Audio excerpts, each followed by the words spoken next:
In a universe where cosmic civilizations navigate alliances and conflict, a seemingly insignificant species, humans, surprises the galaxy. Against all odds, they face extinction, unite in resilience, and challenge their greatest enemies. Witness the rise of an unexpected power that reshapes millennia-old traditions and incites galactic upheaval. Subscribe and like for more thrilling tales of interstellar drama and courage. When the Solarians were first recognized by the Intergalactic Assembly, they were dismissed with mild interest. They possessed a unique resilience to extreme temperatures and a commendable power-to-weight ratio. Yet, their penchant for internal conflict over trivial matters, like leadership succession, earned them a reputation for lacking honor. They were far from the pinnacle of galactic civilizations, but certainly not the lowest either. The Zelcrians, a race known for their strategic cunning, were quick to see an opportunity in the Solarians' perceived weaknesses. And so, they bided their time. They waited for that inevitable spark that would plunge Solarian society into chaos and bloodshed. 25 cycles after their admission to the Assembly, that spark ignited a cataclysmic conflict that engulfed the entirety of the Solarian planets. The atrocities of those early days of war still haunt me. How can a species inflict such brutality upon its own kind? There was no mercy, no dignity, just ruthless carnage. As the Solarian factions battled towards exhaustion, the Zelcrians struck. Countless Zelcrian troops and warships flooded into Solarian territories. Planet after planet fell, and millions perished. The rest of the galaxy turned a blind eye. The Solarians seemed doomed, and no one wanted to be entangled in their demise. Some even supported the Zelcrian invasion, trading resources and weapons for conquered Solarian territories. It seemed the end was near for the Solarian race.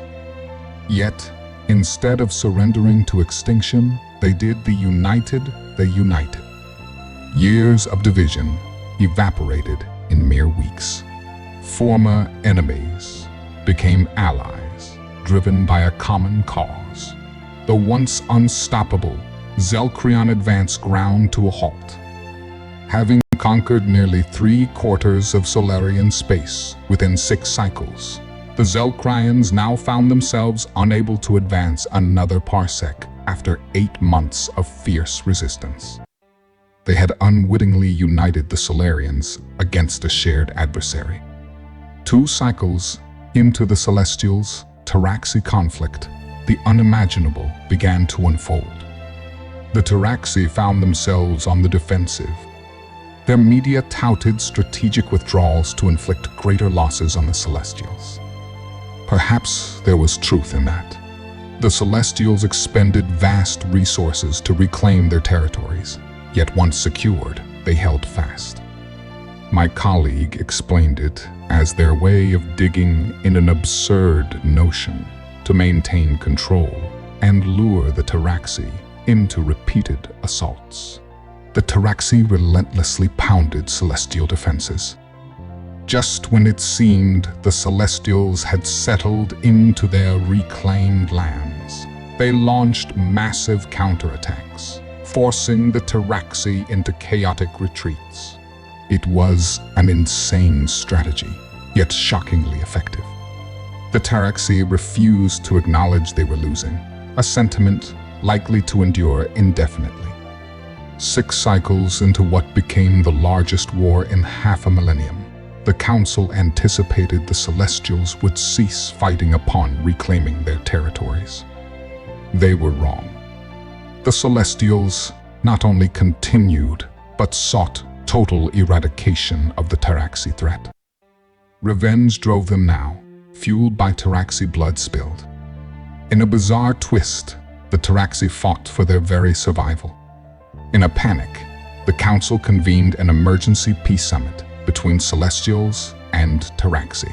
Surprisingly, The Celestials agreed, leading to the first ceasefire since the war began. Representatives of the Council and the 9-member races joined the talks. The Celestials surprised again. They argued eloquently, displaying reason and empathy toward the Council races. Yet, they adamantly refused any dialogue with the Taraxi. Looking back, it hinted at future conflicts. At the time, I remained hopeful as part of the diplomatic mission, believing peace was within reach. The turning point came when the Taraxi demanded reimbursement, a right they asserted as the conquered party, seeking monetary compensation for territories still held by human forces at the treaty signing. The entire human delegation fell silent as the Taraxi ambassador broached the topic. After a tense pause, one of the human delegates spoke out. "Is this some kind of joke to mark the beginning of peace?" The representative from Chennai interjected. The Taraxi ambassador replied firmly, "Of course not. It is our right to seek compensation. To refuse would be incomprehensible."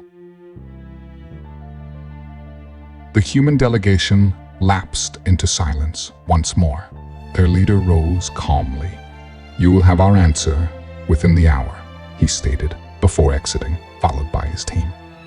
The council, relieved by the progress, exhaled collectively.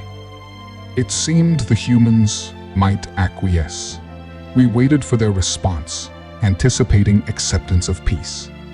Precisely on the hour, a message arrived from the human leader. The council watched as he appeared on the screen, his expression unreadable, stirring frustration in the Chennai delegate. "Damn human emotions," the Chennai delegate muttered. "Computer, identify emotion." The computer chimed in.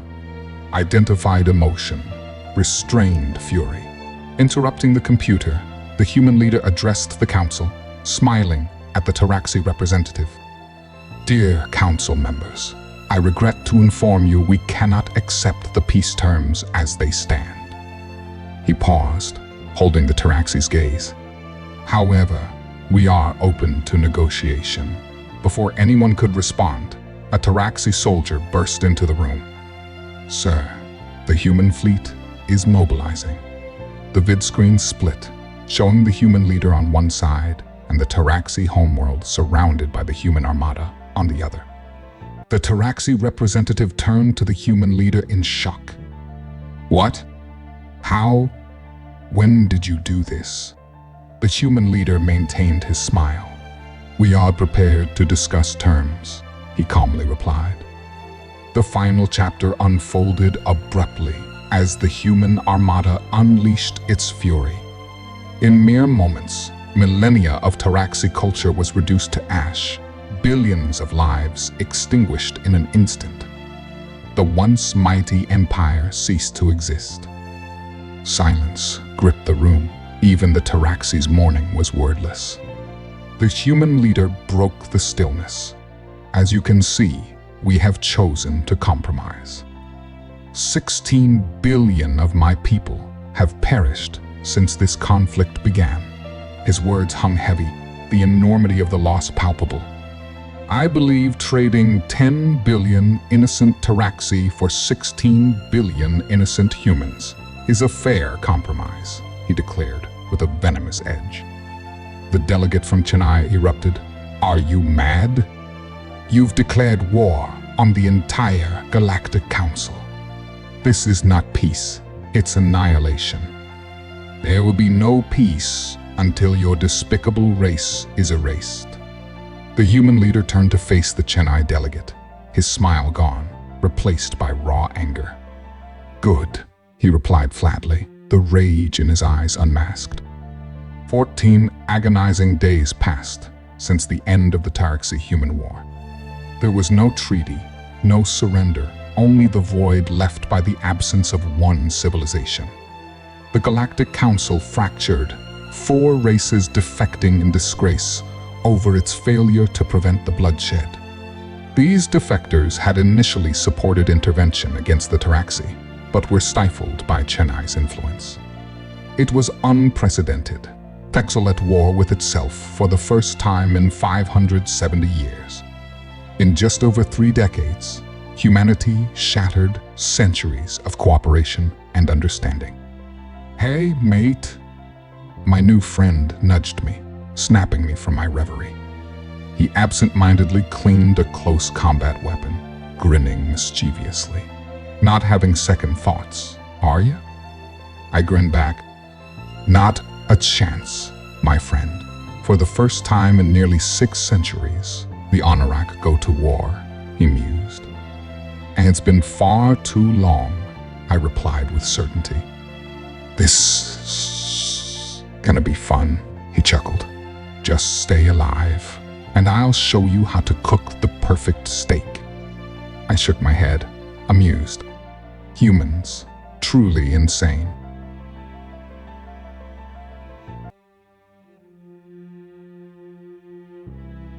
Ensure to show your support by liking this image and subscribing to our channel. Don't miss out on future chapters of this extraordinary journey through the cosmos.